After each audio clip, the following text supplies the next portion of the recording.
Hello everyone, Tyler King here with the Denver Gazette after Colorado's 31-28 loss here at home to number 18 Kansas State here in Boulder. Another crazy game here at Folsom Field. It seems like we're not going to get many normal games here in Boulder this season, but it's one that Colorado will probably feel like it should have won in one sense, but in another sense it probably feels like they were lucky to be in this game late.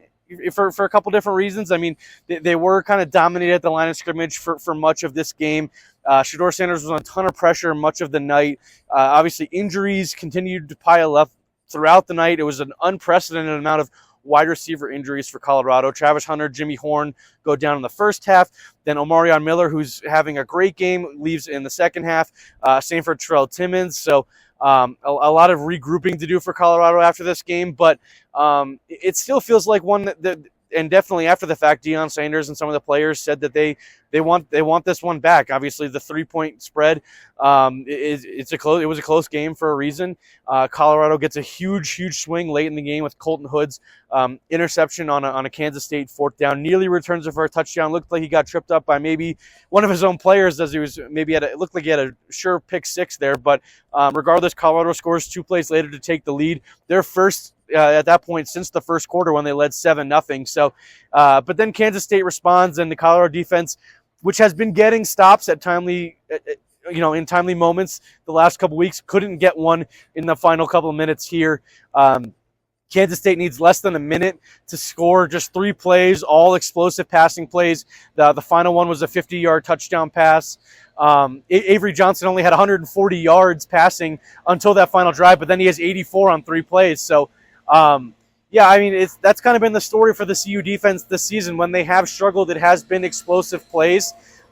Mostly in the running game with some of the big quarterback runs we saw in the North Dakota State game in the opener against Baylor. A couple weeks ago here, that's kind of been the Achilles heel for this CU defense, and they struggle with tackling tonight. Struggled to keep the K-State run game in check. I mean, DJ Giddens is just a monster. He's a ton to handle. Shedeur Sanders struggled a little bit in his first game back since the Nebraska game. Just plenty to clean up after this game, especially, offensively as well. There's going to have to be plenty of regrouping to be done. Like I said, CU really could not run the ball at all. They finished with negative 29 rushing yards in the game. Now, granted, a lot of that has to do with the 6 sacks that Kansas State had. I mean, I think the sack adjusted total was about 45 yards on 13 carries. So, I mean, the 13 carries tells you alone how ineffective the running game was. CU just could not trust it, and the only way they were going to get back into this game was with the offense and obviously a big defensive play as well. But Shedeur Sanders, despite some of the pressure, was able to find guys like LeJontay Wester, Will Shepherd for touchdowns and big plays in the second half with, like I said, Hunter and Horn out. So, I think the biggest thing or the biggest sequence in the game that Colorado might look back on after the fact when they watch the film is going to be the end of the first half and the start of the second half. Just kind of those last 2 possessions there.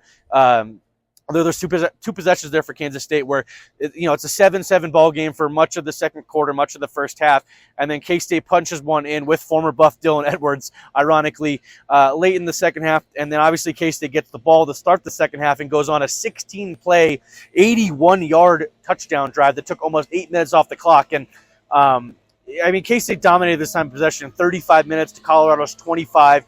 They ran 10 more plays. I mean, they won't admit it after the game. Cameron Silman-Craig was not making any excuses after this game, but they were gassed on that final drive. I mean, that's what leads to miscommunication on the big play that DJ Giddens hit to start the drive and propel the drive, and then Preston Hodge just kind of gets beat for the 50-yard touchdown that ultimately ends up being the game winner.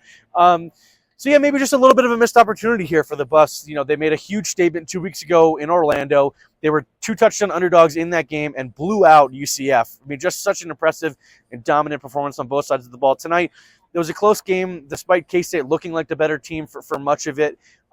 K-State's offense struggled to kind of convert in the first half, convert touchdowns at least. And, it just one of those games where CU could have made an even bigger statement here against a ranked opponent, against a true contender in the Big 12. And obviously this conference is still way wide open. Colorado's only 4-2, 2-1 in the Big 12.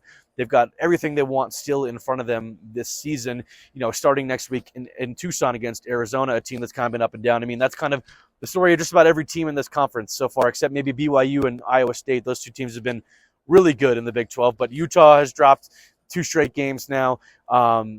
Oklahoma State's got 3 losses already. Kansas State has slipped up at BYU, but they look back on track. I mean, this is still a wide open conference, and like I said, Colorado doesn't play those 2 top teams that remain unbeaten in BYU and Iowa State. So it is a favorable schedule the rest of the way, starting next week against an Arizona defense that has struggled at times this season. So we'll see how the CU team bounces back. I mean, injuries is obviously going to play a huge role in that.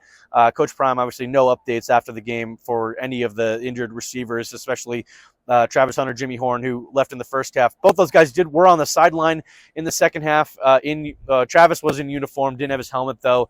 Jimmy was in sweats and his jersey. So we'll see what the status is of those guys later in this week as the Buffs get ready to go to Tucson to face Arizona. So that'll do it here from Boulder. Like I said, disappointing. Colorado a little bit disappointed by that one, 31-28 loss. I had the score right in our Denver Gazette game day edition today, but just the wrong team on the winning side. So Colorado drops to 4-2, 2-1 in the Big 12, and we'll have plenty of coverage in Monday's Denver Gazette and leading into the Arizona State game next Saturday.